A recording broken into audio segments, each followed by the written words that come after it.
Hey, my name's James Nicholson and welcome to my YouTube channel. Now in this video, I want to talk about, is serviced accommodation illegal? The reason we're making this video is that is a highly searched key phrase on Google. A lot of you want to know, is running a serviced accommodation business illegal? What are the pitfalls? What rules and regulations are there?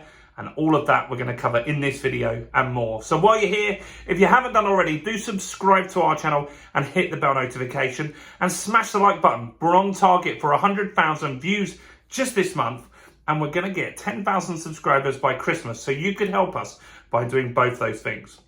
So serviced accommodation is where you're going to have a property that either you own via a mortgage or maybe you own it outright, or you could also do this with a property that you rent, as long as you have permission from the landlord on that property. And then you're going to rent it out on various places. The most common place is Airbnb, of course.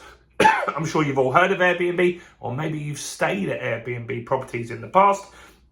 But also there's other properties as well. So we use things like booking.com, cottages.com. There's loads of sites. There's actually hundreds of them that you can use.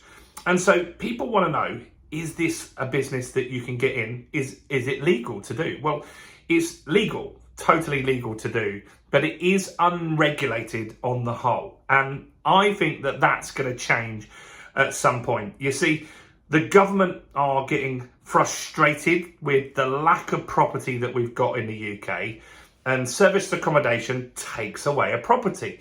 So a local person can't rent it or own that property. And this hits coastal regions very, very hard. So regulation that I think will roll out over the rest of the UK, we already have in London, which is 90 days. You can only rent out your property as serviced accommodation for 90 days. And because Airbnb is the biggest in the industry, they self-regulate for you. So on Airbnb, you have to understand you can only get 90 days of bookings through Airbnb. Now, that's obviously a disadvantage, and that could roll out in other big cities where there is a lack of rental stock. In fact, I think that's more likely to happen. And what I do think eventually will happen is that you may need licenses in order to run your property as a serviced accommodation. You already have that with certain landlords. So I'm a landlord in Hastings. And so there we have to have something called a selective license. It's pretty straightforward. We just have to say that we've got no criminal record, that we're like, if we're mortgaged, and that we've got a criminal record check and stuff like that. It's pretty much quite easy to do. And it's like 500 quid for 5 years.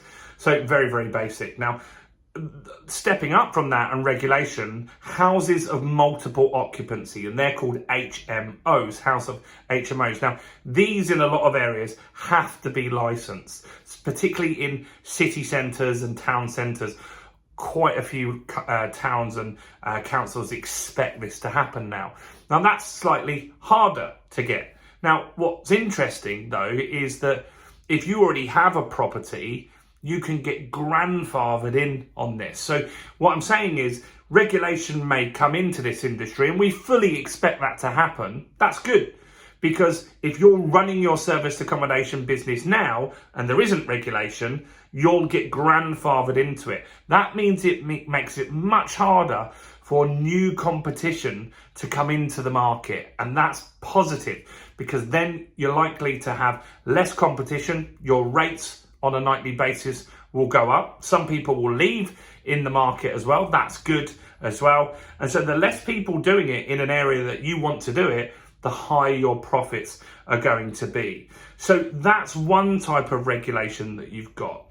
Other things that you need to look at on the legality basis is, does the lease that you've got allow you to do this? So if you're renting the property from someone, then you can't just rent out their property on Airbnb if you don't have their permission. That's called subletting.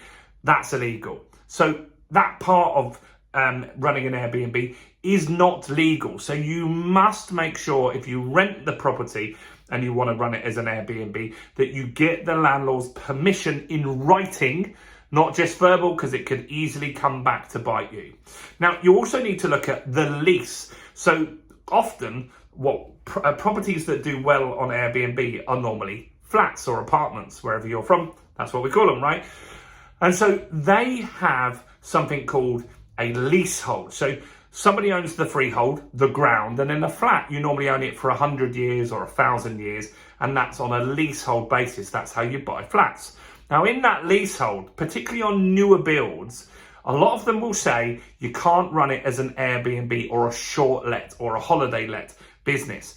If it has that, you cannot do it unless you get permission. And if you don't get permission, you're then breaching the lease. And if you breach the lease, you could lose the property, either for the landlord that you're renting it off or yourself. Now, that's a very extreme scenario, but it is possible, right? So chances are they'll tell you you can't run it as an Airbnb and you'll just stop doing that. But you need to make sure that you don't break rules, because then you are potentially getting yourself in a legal quagmire. So it's very important that when you run a serviced accommodation business, that you run it the right way, right? That you follow the rules. If it's in London, you've got the 90-day rule. There's ways around that, which we're not going to cover in this video. We've got other videos on the channel and blogs on our site, but there are ways that you can overcome that legally, right? You can do some medium-term lets and stuff like that to get around it. What else can you do? Well, you need to make sure if you're a leasehold property that you're covered by that. Older properties, more likely, but read it.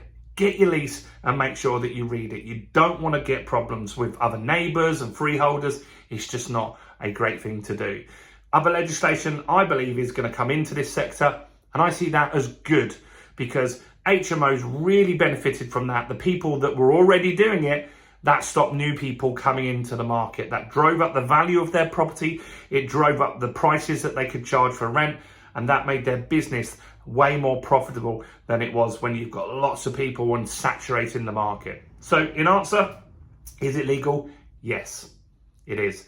Now, if you want to make sure that you're covered and you run a good quality serviced accommodation business, we've made a free ebook for you. It's called The Ultimate Guide to Serviced Accommodation. I'm going to pin it in the comments below, and so you can just grab on that, put your details in, your name and your email address, and you'll have that in a few seconds. It's a great guide, so click on that now and go and check it out. If you didn't earlier, subscribe, hit the bell, check out all the other content.